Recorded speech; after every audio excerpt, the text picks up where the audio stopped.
Hello भाई, अस्सलाम वालेकुम। मैं ज़ुबैर खान हूँ, मशीन रूम ऑपरेटर। जैसा कि आप देख पा रहे हो, कोल्ड मैक्स इंजीनियर सॉल्यूशन। हमारे इस चैनल पे आपको सभी मशीनों की जानकारी के लिए सभी वीडियो प्रोवाइड होंगी।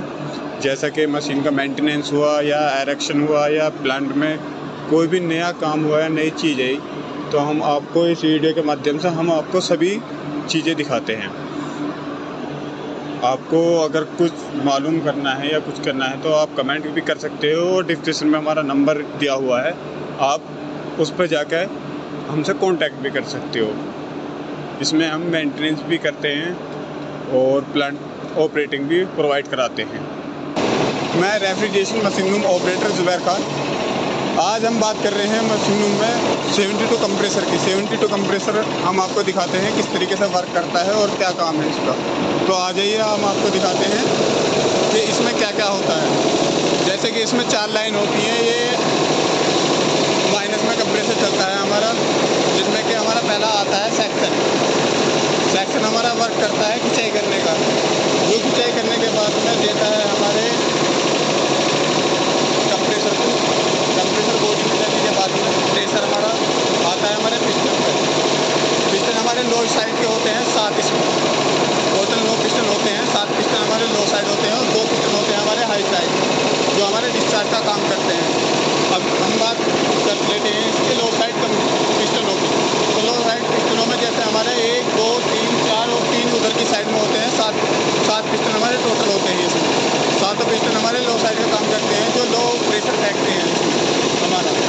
जैसे कि सेक्शन से हमारी खिंचाई हुई है, सेक्शन से खिंचाई होने के बाद में ये जाता है हमारा इंटरमीडिएट पे।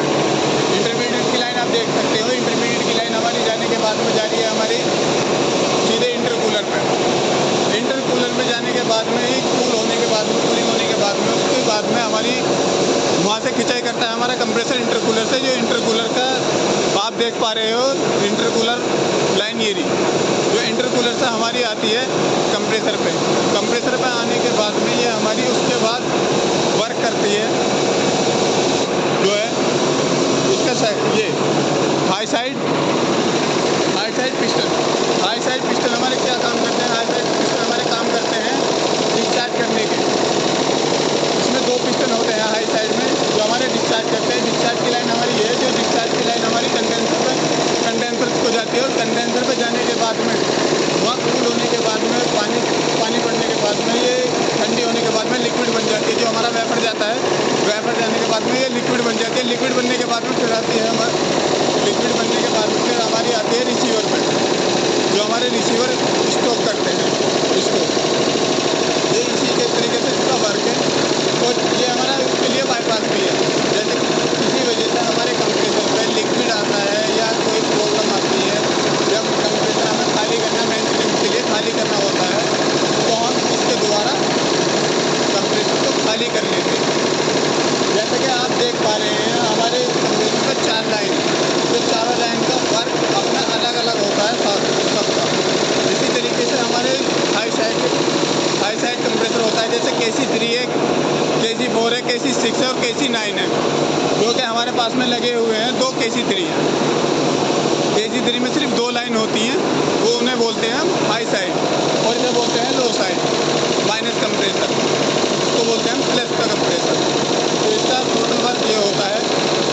और ये जो कंप्रेसर चलता है हमारा माइनस में चलता है। माइनस में क्या क्या चीज़ चलती है हमारी? जैसे कि हमारे कोल्ड स्टोर हो गए, ग्लास फ्रीजर हो गए, प्लेट फ्रीजर हो गई, ये इन पर वर्क करता है। एक हमारा कंप्रेसर कितनी चीज़ चला सकता है? 72 कंप्रेसर हमारा चला सकता है 4 चीज़। जैसे कि 2 कोल्ड स्टोर हो गए, 1 प्लेट होगी और 1 ग्लास हो गया। इन चीज़ की खिंचाई कर सकता है हमारा 4 चीज़ों की। अब आपको दिखा दूँ मैं इसका प्रेशर। ये हमारा इस टाइम प्रेशर कितना चल रहा है इस कंप्रेसर पर, तो आप देख सकते हैं इसका प्रेशर। ये हमारा डिस्चार्ज प्रेशर है। डिस्चार्ज प्रेशर हमारा यहाँ चलता है kg में, कहीं चलता है PCI में। तो डिस्चार्ज प्रेशर हमारा चल रहा है इस टाइम 11, क्योंकि सर्दी का टाइम है तो डिस्चार्ज थोड़ा डाउन होकर चलता है। ये नहीं कि गर्मी में जिस तरीके से 15, 14, 15, 13 इस तरीके से पहुँचता उस तरीके से नहीं है। सर्दी में हमारा हमेशा नॉर्मल चलता है, 10, 12 के बीच में रहना चाहिए, 10 से नीचे नहीं जाना चाहिए, वरना लिक्विड का लिक्विड वापस आएगा और कंप्रेसर पे लिक्विड भी आ सकता है इसकी वजह से। ये हमारा है सेक्शन प्रेशर। सेक्शन प्रेशर हमेशा हमारा 0 माइनस में चलता है। 0 प्लस में चलाओगे तो ग्लास या कुछ भी चीज़ हमारी प्रॉपर वर्क नहीं कर पाएगी और मशीन में मेंटेनेंस भी कुछ ज़्यादा आएगा उसकी वजह से। इसीलिए हमेशा जो चलता है तो 0 या 0 माइनस हमेशा चलता है। ये हमारा ऑयल प्रेशर। ऑयल प्रेशर हमारा हमेशा कोई से भी कंप्रेसर का हो, माइनस का हो या प्लस का कंप्रेसर हो हमारा, वो हमेशा जो चलेगा सेक्शन से 1.5 kg ऊपर चलेगा, 1.5 या 2 kg ऊपर ही चलता है। तो ये हमारा देख पा रहे हो सेक्शन हमारा 0 माइनस में जा रहा है, तो हमारा 1.5 kg ये चल रहा है ऑयल प्रेशर। ये आता है हमारा इंटरमीडिएट प्रेशर। इंटरमीडिएट प्रेशर जिस तरीके से सेक्शन प्रेशर बढ़ेगा तो हमारा इंटरमीडिएट भी बढ़ेगा। इंटरमीडिएट हमेशा हमारा 1.5 से 2 kg के बीच में चलना चाहिए, तो कंप्रेसर में मेंटेनेंस भी कम आएगा, माल भी अच्छा से निकलेगा, ग्लास भी अच्छे जाएंगे और टेम्परेचर भी बहुत बेहतरीन आएगा इस पर। अगर ये प्रेशर हमारा बढ़ता है 3 kg से ऊपर जाता है या 3 kg तक, तो उसमें दिक्कत होती है फिर हमें। इसलिए ये प्रेशर हमें हमेशा 2 kg, 2 या 2.5 kg तक रहना चाहिए। 2.5 kg भी हमारा नहीं होना चाहिए, 2 kg पे रहना चाहिए। ये हमारा इंटरमीडिएट प्रेशर है। इसी तरीके से इस पर इसी तरीके से हम बात कर लेते हैं इसके लोड की। तो हमारे इसमें 4 लोड होते हैं, जो चारों लोड अपने अलग अलग वर्क करते हैं। पहला लोड 100 लोड से हमारे लगते हैं इसमें। मैनुअल भी आप लगा सकते हो, मैनुअल दिखा दीजिए। मैनुअल हमारे यहाँ से लग जाए नीचे से, लेकिन ज़्यादातर जो होता है वो 100 लोड से ही वर्क करता है। उसके बाद में हम आपको दिखा दीजिए कि इसमें मोटर कितने की काम करती है। जैसे मोटर कितने की काम करते हैं इसमें हमारी, ये तो आप देख सकते हैं। ये हमारी मोटर है 72 कंप्रेसर।